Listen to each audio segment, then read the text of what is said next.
Yo, what's going on, guys? Welcome to the Canon Sports Show, and welcome to our first podcast that we're going to be doing. So, this is going to be a Suns podcast, and I've been trying to make this for a while now, but I've been busy, vacation stuff, and partially laziness as well. And so, I planned on making this a while ago, before the Suns fired their coach, before the Suns got Bradley Beal on their team. And so I still want to go over a lot of the things I talked about, or that I had written down before. But at the same time, it's a very exciting time in Phoenix right now. We have Bradley Beal. I've seen a lot of different opinions on Bradley Beal, and I'll be giving mine, obviously, and I'll be discussing some other opinions I've seen.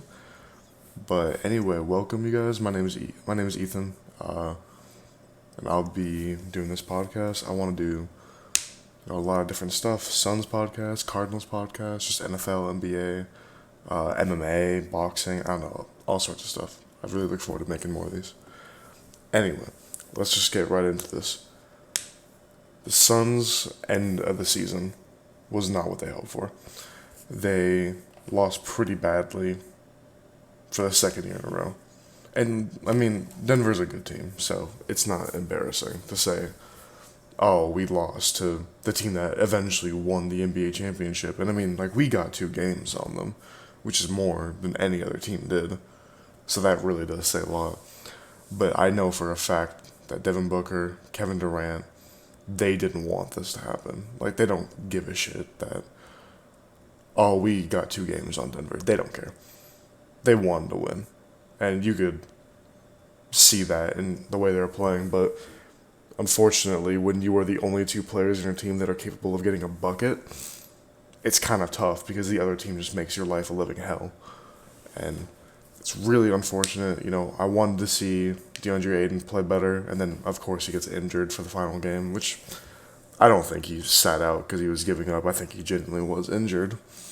But still, throughout that playoffs, he was just pretty horrific, and I don't know, it's really unfortunate. And the Nuggets are a great team. They have a lot of depth, a lot of great role players that fit really well with Jokic. And the Suns realistically didn't have the greatest team after the Kevin Durant trade in terms of at least depth. And obviously, Chris Paul getting injured sucks. DeAndre Ayton getting injured sucks. That's realistically just the case. And then on top of that, you have a coach who I love Monty, by the way, but he is just horrible at making in-game adjustments. He is horrible about choosing the people he wants to play. And when you are riding with Shamit for 20 plus minutes a game, we're in our 11 games of postseason play, he has 1 good game. It is pretty hard to rely on that coach. And I don't know, especially now, I didn't want to talk about this before, but now that it's come out, a lot of stuff about Monty and his relationships with DeAndre Ayton, Jay Crowder, and how, he didn't want to play TJ Warren and Terrence Ross because he wanted to stick with his guys. And as much as I understand that, you want to stick with the guys you're comfortable with and who you think you can build the team and build a winning game, especially in the playoffs, that's important. But there's also a level of stubbornness that you cannot have. And that's what I think really makes me more mad than anything. But anyway, we'll talk more about Monty later. I want to talk about Devin Booker right now. Devin Booker genuinely might be one of the best basketball players in the world right now. It's a tough list. It's really tough, too, because Devin's got a very different game than, say, Jokic, Giannis, and Embiid. But in the playoffs, he showed he can score at all 3 levels at a high level. And we've known this for a while, but with Kevin Durant, he has so much space. And, he just doesn't look crowded like he always has been. I think teams realize when it was just him and Chris. Chris is a good player, but especially now that he's slowed down, if you just double Devin a lot, you have a good chance at winning. but you can't necessarily double him and Durant always. And unfortunately, because no one else on the team stepped up, they were able to do that to an extent, and that's why we lost so badly in Game 6. But Devin Booker, he's the best shooting guard in the world right now. I don't give a shit. Like, Donovan Mitchell, he's good. I love Donovan. He's not better. Levine, some people say Levine's better. That's fucking stupid. He is arguably a top 5 player in the NBA right now. If not a top 5, top 10. I would say he's a top 5 player, though. He's truly just so much fun to watch. And the biggest thing, too, is his defense. He doesn't relax on the defensive end. He was putting up amazing defensive numbers during the playoffs, getting steals, getting blocks. And then when he gets steals, he's able to use his speed to get down the court and get transition layups, transition dunks, get other guys involved. And it's quite interesting to see because you don't see it as much in the regular season, but playoffs, again, different level. That's when you see the level between a star and a superstar. And so it's been great to see the emergence of Devin Booker's game, and him and Durant having a full season to play next to each other and get better with each other is going to be great for both of them. And I do think that Devin is going to be an MVP candidate next season as long as he stays healthy. And I'm praying he does, because I need an MVP season from him. Kevin Durant, he definitely struggled a bit during the playoffs. It was unfortunate to see. But again, he played more games in the playoffs than he did in the entire regular season with the Suns. So it's not surprising to see a level of discomfort. I think that they're going to be a lot better next time. I think that this regular season is going to help out a lot in terms of building chemistry. And obviously, now you got BEAL in there too, so that just gives you a whole nother piece. But again, we'll talk about BEAL more later. I want to talk about Monty now. So, Monty Williams, obviously, joined the Suns. It was just a group of kids. Like, not a lot of great talent outside of, you could say, Book. And at the time, like, maybe DeAndre Ayton. But he was a great coach for us at that time. He led our young group of guys. Like, he inspired them. He made them believe in themselves, in a sense. And he helped bring this team to a new level. And it's really sad that he's gone now. Obviously, he's joined Detroit. And very happy for him. You know, he signed a very lucrative deal there. And I hope nothing but the best for him. But he needed to go pretty badly. There was no doubt, I think, in most people's minds that Monty, as good of a guy as he is, as good of a coach as he is, needed to go because he just could not give us the in-game adjustments. We did not need a guy that could, lift us up and, bring us together as a team. Like, we needed a guy that could, I'm trying to think of the right way to say this, get in our faces, inspire us. I mean, as much as people hate on Michael Malone, watch some of the stuff he tells his team, like the in-game huddles that they show sometimes on TNT, ABC. Like he yells at his guys, he inspires them. Monty doesn't cuss, which I'm not saying that's a bad thing. But when you have a guy that is getting angry at you, that's willing to push you to that next level, it's a big thing.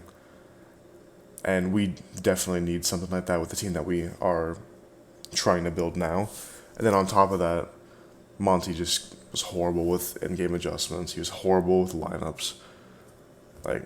He got carried this postseason by Booker and Durant. That's just a simple fact. We honestly we would have gotten swept by the Nuggets if Booker and Durant were not playing on an unfathomable level. And again, I love Monty. I hope nothing but the best for him. But it was time for him to go. We can talk about coaching candidates. This is something I was going to talk about before. Obviously, they hired Frank Vogel. I was really looking at Kevin Young. I really liked him as a coach.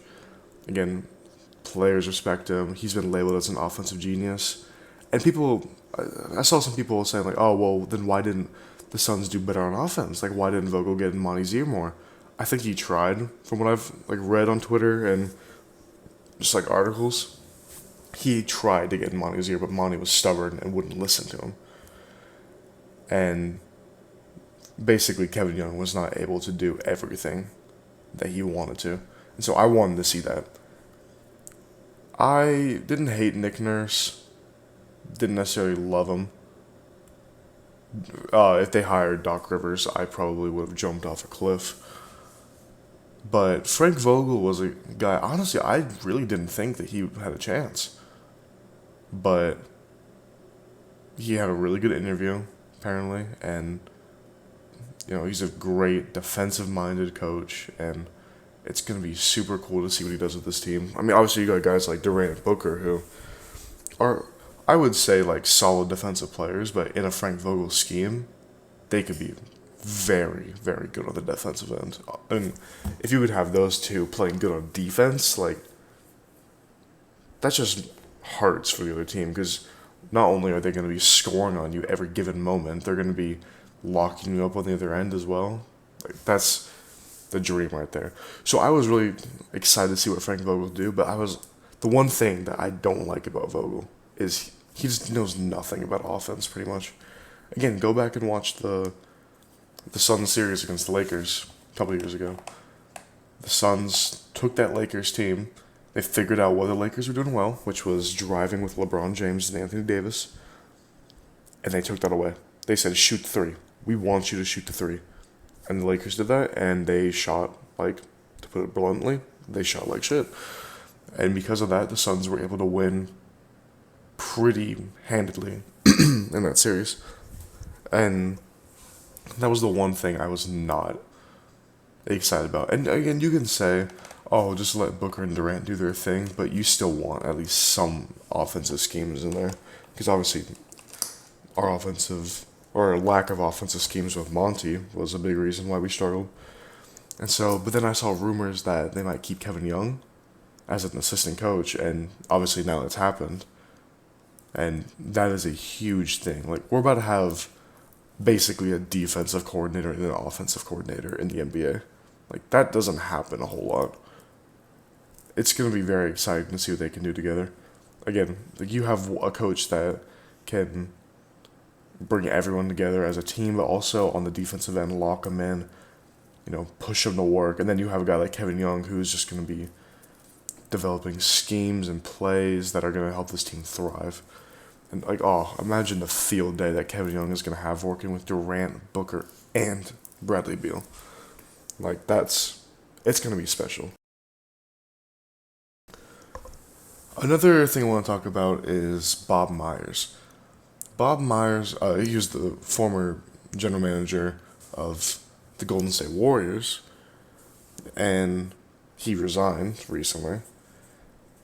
I would love to have him on this team. I don't know if he will. I think he might be taking a bit of a break, to be honest. I think he might take like a year or two off. I would love to have him on the team, though, because again, he just has a great basketball mind. He knows the players to go get for the playoffs. He knows the players that are going to be impactful at certain times. And again, he's very persuasive. Again, he got Kevin Durant to go there. So it would be great to have him on the team. I don't know if it'll happen or not, but would love to see it happen.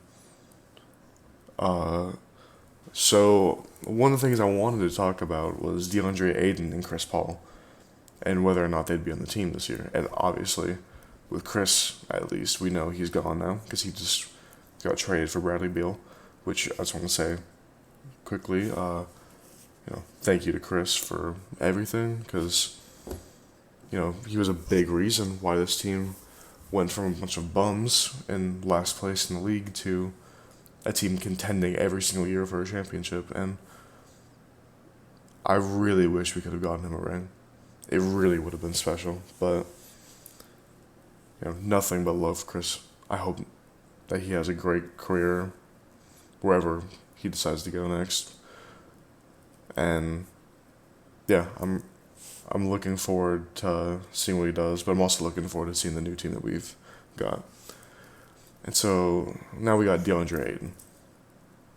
I love DA. When he's on, I think that he is so impactful. It's just getting rebounds, playing great defensively, like just dunking the ball.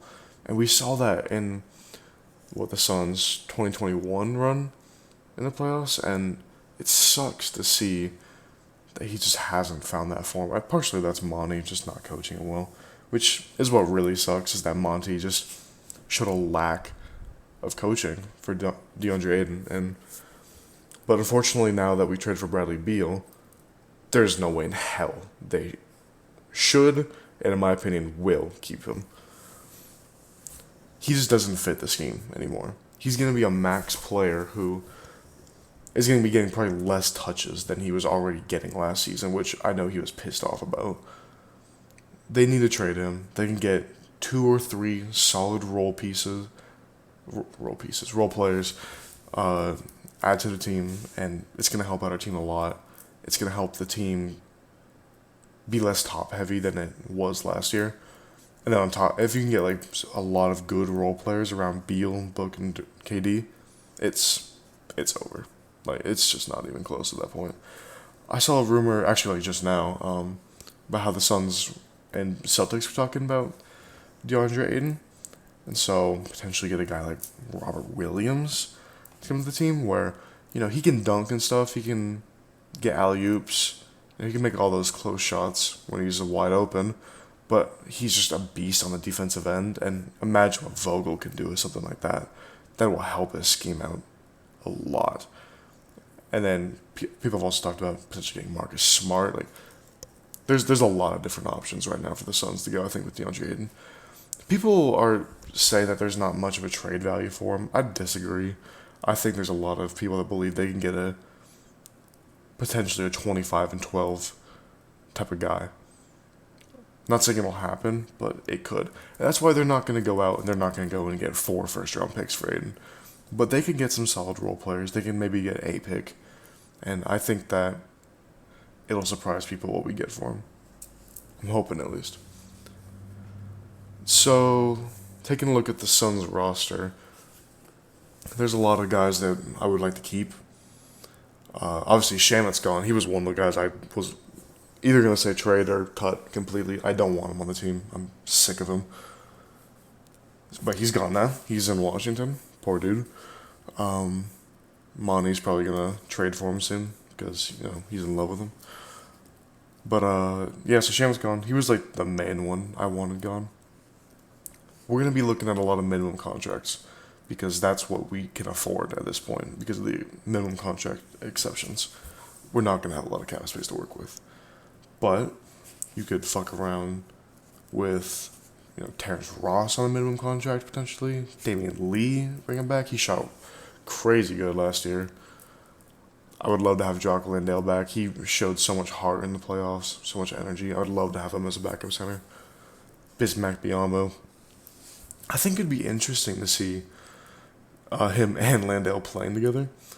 Just 2 enforcers down low. But I don't know if it'd work necessarily. But still, even just having Bismack as like a third center for us to use, I would absolutely love that. And Torrey Craig, I'd love to get back on a minimum deal. I love him. Kogi, I'd love to have him back. There's a lot of guys on the team I'd like to have back. And realistically, I'm not sure how many of those guys we're going to get back. But it sounds like they're making pushes to get a decent amount of them. And that's a big thing. Alright, so one of the things I want to talk about was potential trades the Suns could make. That's kind of blown out the water at this point, considering that the Suns have already traded for Bradley Beal at this point. Again, they got a really good deal with Beal because of his no trade clause. It was really helpful in that regard. So we really didn't have to give up a lot. We gave up Chris Paul, Shamet, like a 1 first-round pick swap and a bunch of seconds. Something like that. Now, I'm going to talk about, just really quickly, I have a post here of like 5 potential DeAndre Ayton trade ideas. And so we'll just go over all of them. And I don't necessarily think that these are for sure going to happen. I'm just going to read them off, though. We'll talk about them. So, with the Grizzlies will get Ayton. Suns get Adams, Steven Adams, Tyus Jones, Santi Almada, and the number 25 pick in the draft. That would be a crazy trade. I highly doubt that ever happens because Steven Adams and Tyus Jones are two great players. I don't know much about Santi Almada, but I don't know. He's a player, and we need players. So, and then the number 25 pick as well is valuable because the Suns had already been talked about trying to trade in like the low 30s for a potential draft pick. So obviously that maybe they eye somebody. The Pacers, Miles Turner and T.J. McConnell for DeAndre Ayton. I would not mind that at all because again, Miles Turner, a guy who can literally just dunk the ball for us any given moment, and will just be a beast on the defensive end. He'll fit right in with this team. I do think Steven Adams would as well, however. The Hawks, for DeAndre Ayton, we get Clint Capella, Sadiq Bey, I'm going to say this wrong, Vit Krejci? I don't fucking know. I don't even know who that is, but that's not a bad trade. I like Capella. I would prefer another trade, though. I'm not like a huge fan of Capella. And Sadiq Bey, I don't know how well he's been doing, but I know he had a slow start to his career. But again, we could use a win, so it could be a good trade. The Hornets, in exchange for DeAndre Ayton, potentially get Terry Rozier, Cody Martin, and then, according to this, potentially 2 picks, the number 27 and 41st pick in the draft. That'd be a good trade. Gets us a point guard. But to be honest, we don't need a point guard. Like, I really just don't think we need one. Cody Martin, he's solid, and 2 picks would be good as well. Though, Rozier off the bench as a point guard would be good. But this is the trade I've seen a lot with the Celtics. Potentially DeAndre Ayton and Cam Payne in return for Malcolm Brogdon and Robert Williams. That would be, I think, an ideal trade. I think we get a center that fits our system more, and we get another really good backup point guard. And I've seen people talk about, too, we could potentially get like Peyton Pritchard in this deal. Some people say that we could get Pritchard and maybe even Marcus Smart in this deal. This could be a very good trade for us. I think the Celtics right now are my number one. I'd say after that, probably the Grizzlies one. I like both of those trades a lot. I don't really like the Hawks one. I don't love the Hornets one. The Pacers one's nice, but I feel like we can get more than just Turner and McConnell, personally. Yeah, there's a lot of trades that can happen. I have no idea when it's going to happen. It could honestly happen by the end of the week, the trade. Who knows, though? Anyway, free agency opens in, at this point in time that I'm recording, 9 days, so a lot of time for them to make some moves before free agency starts. And then it'll be interesting to see what type of free agents we go after as well. I really don't know. It's going to come down to minimum contracts, who wants to sign that minimum contract with us. But if you want to go for a ring, play for us. Like, we got 3 of the best players in the world. Alright. So, I just want to talk about the trio of BEAL, Book, and KD for a bit. Obviously, Booker and Kevin Durant, superstars in this league. Both are top 10 players right now. They're phenomenal together. Bradley Beal is a guy that has averaged over 30 points a game in his career. At a point in time. He's had injury problems the last couple of years, so that's been why he's slowed down a bit. He's a great player. He can score at all 3 levels, just like Book and Durant. Some people I've seen, they're like, oh, they're going to have too much like jump shots, and it's just not going to be good. Like, these guys can drive too, though. Like, Book drives a lot. Durant drives a lot. Beal, like, I don't know if he necessarily wants to drive a lot of the time, but he can. He can get to the rim, and that's a big deal. We have guys that can score in all ways, and that's a huge thing for this team, especially when we didn't give up a lot for him. We gave up similar salaries with Chris Paul and Shamet for a guy who's an all-star, all-NBA type player, potentially. He's going to be our 3rd best player on this team. Bradley Beal. Like, that's absurd. And people are saying that this is a bad trade for us, which I truly do find amazing because we didn't give up shit for him. So why would this be a bad trade? I don't understand at all. It really just makes no sense to me. I don't understand why people think that Bradley Beal isn't going to work with this team. Like, they're going to be able to work all three of these guys into the offense. I feel like Beal is definitely going to have a lesser role than what he had in Washington, obviously. But he's going to be huge still. And again, if they can get some good role players around these guys, there's not a chance in hell the Suns are not the favorite to win if they can trade Aiden for some good role players. I just don't understand why people think Beal isn't going to work on this team. Like, he's a really solid player. Defense, I don't know. I don't watch him enough to really say much about his defense. But I don't really care. Vogel's on the team now, so it's not going to matter.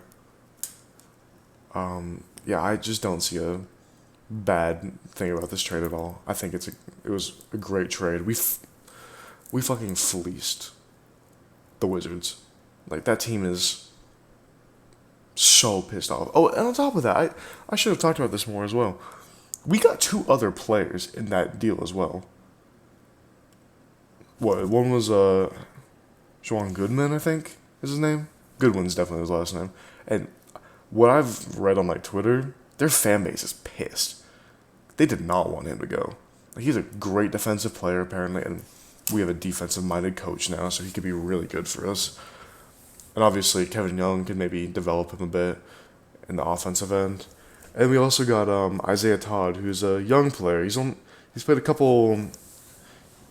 I think a few years now in the G League, and he's been lacking a bit. But again, he was drafted by the Wizards, so it's kind of hard to develop over there. So potentially, the Suns could do something with him, and it gives him some more youth, potential to get a solid role player in there. And yeah, I don't know, it was just such a great trade for the Suns. People saying that it was bad, I think genuinely need to stop watching basketball, because this is quite possibly one of the most lopsided trades we have seen ever in the NBA. And I do genuinely think the Suns have a great chance at winning next year. Again, there's a lot more things that need to happen. Free agency is going to be big. That's probably when I'll make my next podcast, is when free agency rolls around and we see some of the pickups the Suns make. Another guy too to watch in the free agency is Yuta Wannabe, who shoots the three ball great. He could easily come off the bench for us, and shit, like, if he could just give us like a few threes a game, that's all I'd ask for. But yeah, the future is bright in Phoenix right now. The future is very bright. I very much look forward to seeing the BEAL announcement. It's still not announced officially yet. I'm looking forward to seeing it. Looking forward to seeing BEAL officially in a Suns uniform. Still got like 4 more months to go, something like that, until we hit NBA season. But it's going to be a lot of fun in the meantime, waiting on this. Anyway, that's where I'm going to end the podcast, guys. That was our first podcast here on the Cannon Sports Show. I hope you guys enjoyed. If you guys want me to talk about anything specifically, leave it in the comments. If you guys wouldn't mind liking the video, if you guys did enjoy the video, and you want to subscribe, that'd be amazing. Again, I'm really not doing this to I'm just doing this more for fun than anything. I love talking about sports, so I just really want to give my opinions and